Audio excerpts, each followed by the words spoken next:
यमुना में लगातार बढ़ रहे जलस्तर से राजधानी दिल्ली के कुछ इलाकों में बाढ़ जैसे हालात। बाढ़ के कारण हजारों लोग बेघर हो गए, सड़कें भी जलमग्न हुई। दिल्ली के कई इलाकों में बाढ़ जैसे हालात। मॉनेस्ट्री मार्केट में घुसा यमुना का पानी, सुरक्षित स्थानों पर शिफ्ट किए गए लोग।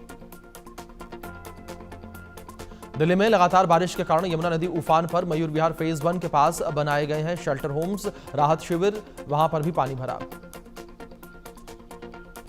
यमुना नदी का जलस्तर बढ़ने से पुराना लोहा पुल बंद किया गया। पुल पर वाहनों का आवागमन रोका गया। यातायात डाइवर्ट होने से शास्त्री पार्क और गांधीनगर रोड इलाके में जाम जैसे हालात।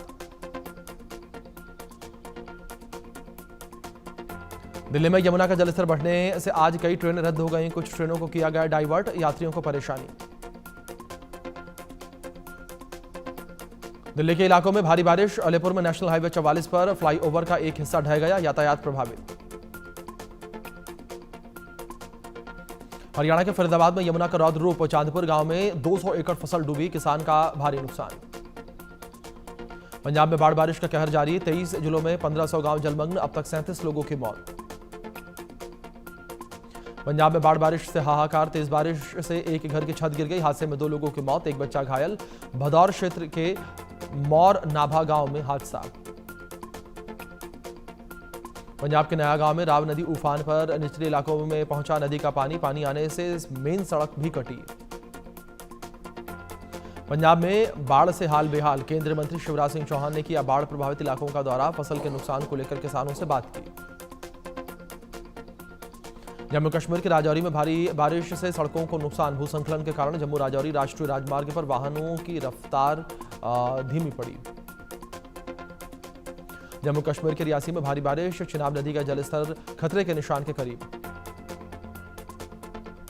हिमाचल प्रदेश के कुल्लू में भूस्खलन के बाद रेस्क्यू ऑपरेशन जारी। अखाड़ा बाजार में भूस्खलन के कारण ढह गए कई घर।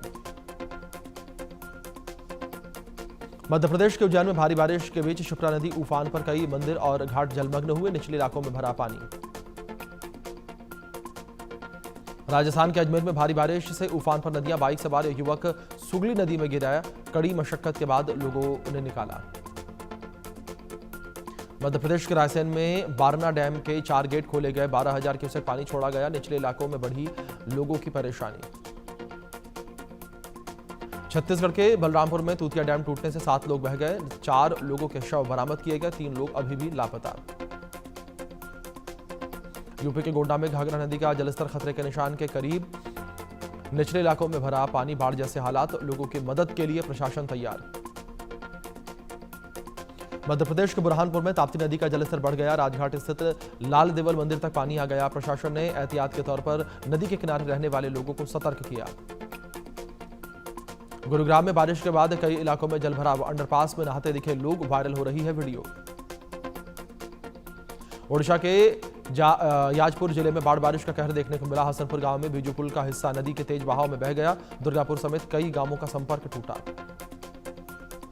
सुप्रीम कोर्ट ने बाढ़ के हालात पर चिंता जताई है। हिमाचल, पंजाब, उत्तराखंड और जम्मू कश्मीर सरकार को भेजा नोटिस, 3 हफ्ते में मांगा जवाब। कहा, पहली नजर में ऐसा लग रहा है कि पेड़ों की अवैध कटाई हुई है, यह गंभीर मामला है। त्योहार से पहले आम आदमी को बड़ा तोहफा। जीएसटी काउंसिलिंग की बैठक में 5 और 18% के स्लैब को मंजूरी मिली। नई दरें 22 सितंबर से लागू होंगी। जीएसटी काउंसिल की मीटिंग में जरूरत की कुछ चीजों को टैक्स फ्री किया गया। छेना, पनीर, दूध, पिज्जा, चपाती, पराठा और अन्य भारतीय ब्रेड पर नहीं लगेगा कोई भी टैक्स। आम लोगों को बड़ी राहत देते हुए सरकार ने कई दवाओं को टैक्स फ्री कर दिया है। हेल्थ लाइफ पॉलिसी को भी जीएसटी के दायरे से बाहर रखा गया और मीटिंग में 33 जीवन रक्षक दवाओं जीएसटी खत्म कर दी गई हैं। पहले इन पर 12% टैक्स होता था। सरकार ने छात्रों को बड़ी राहत देते हुए शिक्षा से जुड़े हुए सामान को टैक्स फ्री किया। पेंसिल, रबर, कटर समेत कई ऐसी चीजें थी जिन पर टैक्स लगता था, अब ये जीएसटी के दायरे से बाहर। डीजल और डीजल हाइब्रिड कारों पर भी अब 28% के बजाय 18% जीएसटी लगेगा, लेकिन ये छूट सिर्फ 1500 सीसी पावर तक क्षमता वाली और 4 सीटर तक लंबी कारों को ही मिलेगी। तिपहिया वाहनों पर भी जीएसटी की दर 28% से घटाकर 18% की गई है। सामान ढोने वाले ट्रांसपोर्टर मोटर वाहनों पर भी जीएसटी घटाकर 18% किया गया। बस, ट्रक और एम्बुलेंस जैसे वाहनों को भी टैक्स में रियायत दी गई। पान मसाला, सिगरेट, गुटखा, तंबाकू, जर्दा, एडेड शुगर, कार्बोनेट ड्रिंक्स और पर्सनल यूज वाले एयरक्राफ्ट, लग्जरी कार और फास्ट फूड पर 40% टैक्स। जीएसटी रिफॉर्म को पीएम मोदी ने बताया आम आदमी के जीवन में सुधार वाला फैसला। कहा जीएसटी की दरों में बदलाव से आम आदमी, किसानों और मिडिल क्लास को मिलेगा सीधा फायदा। हमने जनता से किया वादा, पूरा किया। जीएसटी दरों में बदलाव पर जेपी नड्डा का बयान। कहा कि जीएसटी में सुधार ऐतिहासिक फैसला, अर्थव्यवस्था को मिलेगी मजबूती, लोगों को होगा फायदा। जीएसटी दरों में हुए बदलाव पर बीजेपी का बयान। कहा कि मोदी सरकार ने लोगों को तोहफा दिया, रोटी कपड़ा और मकान सब सस्ता होगा। जीएसटी सुधार से पूरे देश में खुशी की लहर। बीजेपी ने कांग्रेस पर साधा निशाना। कहा कि कांग्रेस सरकार में चॉकलेट पर भी टैक्स लगता था। जीएसटी में किए गए बदलाव को लेकर कांग्रेस ने सरकार को घेरा। कांग्रेस ने टाइमिंग के साथ 40% वाले टैक्स पर सवाल उठाए। वित्त मंत्री बोली कि कांग्रेस कर रही है जनता को गुमराह। बीजेपी नेता दिलीप घोष ने जीएसटी के दरों में बदलाव पर कहा कि सरकार की तरफ से बहुत अच्छा फैसला लिया गया है। लोगों को उम्मीद नहीं थी कि इतनी राहत मिलेगी। इससे स्पष्ट होता है कि देश आर्थिक दृष्टि से सशक्त है। दिल्ली सरकार में मंत्री मनजिंदर सिंह सिरसा का बयान। कहा कि जीएसटी दरों में बदलाव से लोगों को मिलेगी बड़ी राहत। पीएम मोदी का जताया आभार। जीएसटी दरों में बदलाव पर मध्य प्रदेश के सीएम डॉक्टर मोहन यादव ने कहा कि इससे सभी वर्गों को फायदा होगा। ऐतिहासिक फैसले के लिए वित्त मंत्री और प्रधानमंत्री को बधाई। जीएसटी दरों में बदलाव पर राजस्थान के deputy CM doctor Premchandra Bairwa ने कहा कि दिल्ली के पहले केंद्र ने लोगों के लिए बड़ा तोहफा दिया है। इससे सभी वर्गों को फायदा होगा। राजस्थान सरकार से मंत्री जोगाराम पटेल ने कहा है कि पीएम मोदी ने दीपावली से पहले लोगों को तोहफा दिया है। इस फैसले के लिए प्रधानमंत्री और वित्त मंत्री का आभार। अक्टूबर में बिहार चुनाव की तारीखों का ऐलान संभव। 2 से 3 चरणों में हो सकता है बिहार में मतदान। 15 से 20 नवंबर के बीच चुनाव के नतीजे संभव, सूत्रों के हवाले से खबर। पीएम मोदी पर अभद्र टिप्पणी के मामले में राहुल तेजस्वी की बढ़ी मुश्किलें। राहुल तेजस्वी के खिलाफ शिकायत दर्ज। तेजस्वी बोले कि जिसने गाली दी है उस पर कार्रवाई हो। पीएम मोदी की मां के अपमान पर बिहार बंद। जेडीयू ऑफिस की सुरक्षा दिखी कड़ी। पटना में भाजपा कार्यकर्ताओं ने विरोध प्रदर्शन किया। बिहार बंद के दौरान गयाजी में बीजेपी कार्यकर्ताओं ने किया प्रदर्शन। महिला कार्यकर्ताओं ने सड़क पर बैठकर की नारेबाजी। कांग्रेस और आरजेडी के खिलाफ भारी गुस्सा दिखा। बिहार बंद के दौरान सिवान में मारपीट। बीजेपी कार्यकर्ता और दुकानदार में हुई हाथापाई। दुकान बंद कराने को लेकर हुआ था विवाद। भागलपुर में बिहार बंद के दौरान देखने को मिली मानवीयता। एनडीए कार्यकर्ताओं ने एम्बुलेंस को दिया रास्ता। पीएम मोदी की मां के अपमान में था बिहार बंद। बीजेपी सांसद रविशंकर प्रसाद ने कहा कि प्रधानमंत्री मोदी की मां को गाली देना बहुत शर्मनाक है। राहुल गांधी, तेजस्वी यादव, ये आपके संस्कार हैं, ये आपकी बेशर्मी है। बिहार भाजपा अध्यक्ष दिलीप जायसवाल ने कहा कि महागठबंधन के मंच से पीएम मोदी की मां को गाली दी गई है। राहुल गांधी और तेजस्वी यादव देश से माफी मांगे। मुख्यमंत्री योगी आदित्यनाथ ने गोरखपुर में जनता दर्शन में लोगों की शिकायतें सुनी हैं। अधिकारियों को समस्याओं के समाधान के निर्देश दिए। अफसरों की लापरवाही से छात्रवृत्ति से वंचित विद्यार्थियों को जल्द उनका हक वापस मिलेगा। छात्रवृत्ति और शुल्क प्रतिपूर्ति के लिए सरकार देगी 300 करोड़ रुपए और फिर से खुलेगा पोर्टल। इटावा में जेल के बाहर धरने पर बैठे अजय राय बोले कि अफसर सरकार के चमचे हैं। सत्ता बदली तो हिसाब होगा। जेल में बंद कांग्रेसियों से मिलने जा रहे थे, प्रशासन ने रोका। जोधपुर में मोहन भागवत से मिली वसुंधरा राजे। करीब 25 मिनट तक चली दोनों की मुलाकात के निकाले जा रहे हैं सियासी मायने। सूबे में बीजेपी संगठन में बदलाव की चर्चाएं। राजस्थान के डांगरी में खेत सिंह हत्या के मामले में उग्र हुए प्रदर्शनकारी। पुलिस पर किया पथराव, पुलिस ने किया लाठीचार्ज। डांगरी में प्रदर्शनकारियों ने कई घरों को आग लगा दी। गांव में हालात तनावपूर्ण हो गए। भारी पुलिस बल तैनात किया गया। पूर्व क्रिकेटर शिखर धवन से ईडी की पूछताछ। ऑनलाइन बैटिंग ऐप केस में सवाल जवाब। सुरेश रैना से भी ईडी कर चुकी है पूछताछ। आगरा में दिव्यांग छात्र ने शिक्षा प्रणाली पर खड़े किए सवाल। फीस न भर पाने के चक्कर में निजी स्कूल से निकाला गया। सीएम योगी से लगाई मदद की गुहार। इंदौर में बीजेपी नेताओं की दबंगई। जनपद पंचायत सीईओ के साथ मारपीट करके जान से मारने की धमकी। पुलिस ने शिकायत दर्ज करके जांच शुरू की। श्रावस्ती के भिनगा में पुलिस और एबीवीपी कार्यकर्ताओं में हुई झड़प। कैबिनेट मंत्री ओपी राजभर का पुतला फूंक रहे थे कार्यकर्ता। पुलिस ने पुतला छीनने की कोशिश की। महाराष्ट्र के नागपुर में बड़ा हादसा, सोलर एक्सप्लोजिव लिमिटेड के प्लांट में जोरदार धमाका। हादसे में एक मजदूर की मौत, 10 घायल और हादसे के वक्त कंपनी में काम कर रहे थे 900 से अधिक मजदूर। अहमदाबाद में इंटरनेशनल हवाई अड्डे पर कस्टम विभाग को सफलता मिली है। दुबई से आए यात्री के पास से 16 लाख रुपए का सोना जब्त किया गया। ट्रॉली बैग के पहिए में छिपाकर लाया था सोना।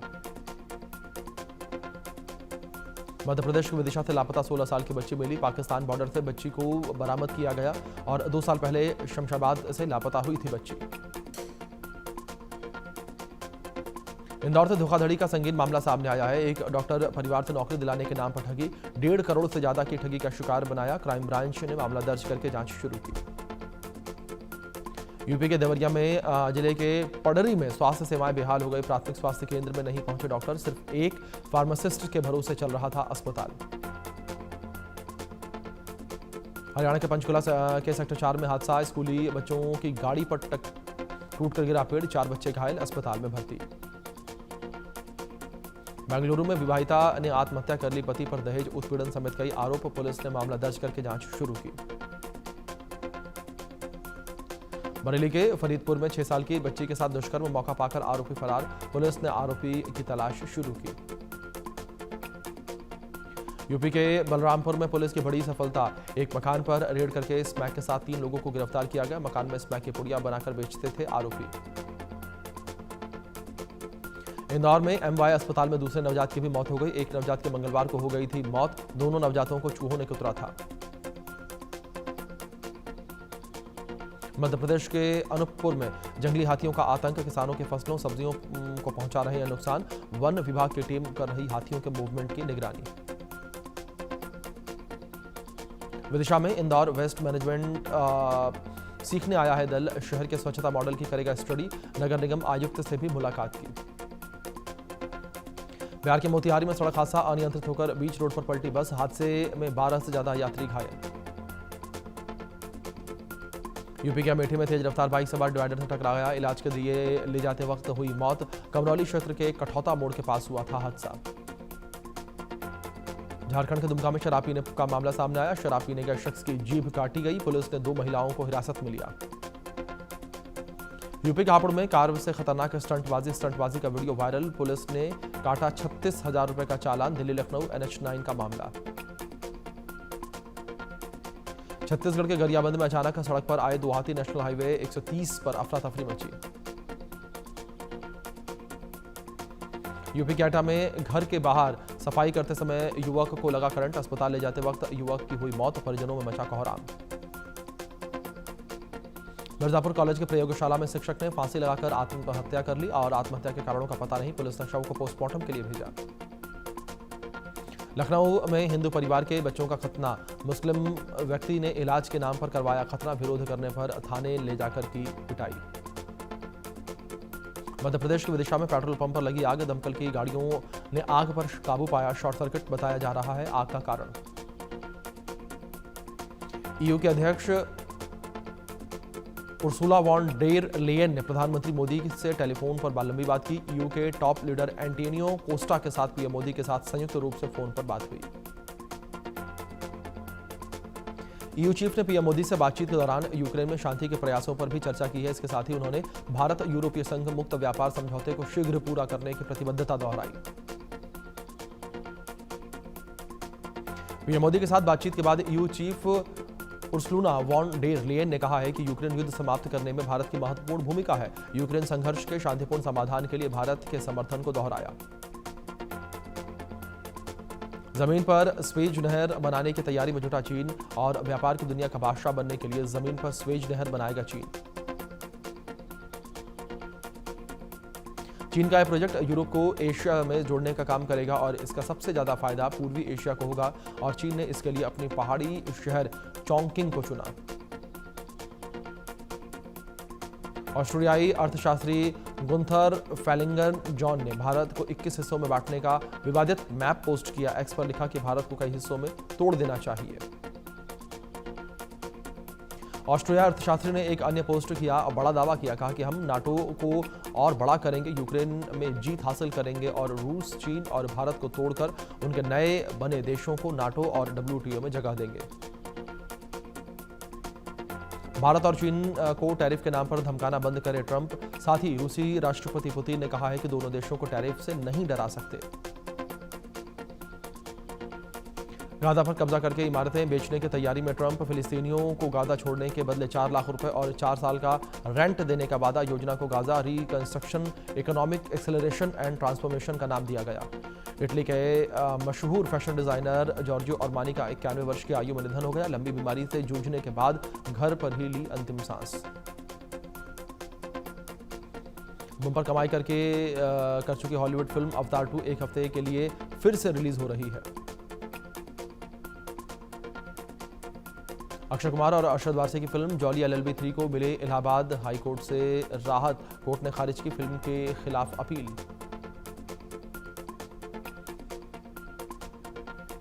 सीएम योगी बन रही है बायोपिक। अजय का ट्रेलर हुआ रिलीज। फिल्म अजय की सीधी टक्कर अक्षय कुमार की फिल्म जॉली LLB 3 से। जावेद अख्तर ने नास्तिकों, काफिरों और संतों पर फिर से लिखा एक शेर। मैं वो विषय हूं जिसे समझना कठिन है। दरअसल स्वघोषित नास्तिक जावेद अख्तर कट्टरवाद चाहे हिंदू हो या फिर मुसलमान, सबकी आलोचना करते रहते हैं। अपने पिता के निधन से दुखी भोजपुरी और टेलीविजन अभिनेत्री मोनालिसा ने लिखा एक भावुक नोट। सिद्धार्थ मल्होत्रा और जानवी कपूर की फिल्म परम सुंदरी बॉक्स ऑफिस पर फिर से स्थिर और हफ्ते भर में ही 36 करोड़ का कलेक्शन किया। हॉकी एशिया कप में सुपर 4 में भारत ने मलेशिया को 4-1 से रौंदा। इस जीत के साथ भारतीय टीम ने सुपर 4 में जबरदस्त वापसी की। खिलाड़ी भी आम इंसान जैसे ही हैं और इन्हें भी भरपूर इमोशंस होते हैं। कांटे के मैच के बीच स्टैंड्स में अपने एक्स बॉयफ्रेंड को देखने के बाद रोने लगी कैरोलिना मुचोवा। आध्यात्मिक गुरु प्रेमानंद महाराज की सेवा में इन दिनों लगे हुए हैं WWE के पूर्व wrestler Rinku Singh. Team India के पूर्व खिलाड़ी शिखर धवन से दिल्ली में ईडी अधिकारियों ने की पूछताछ।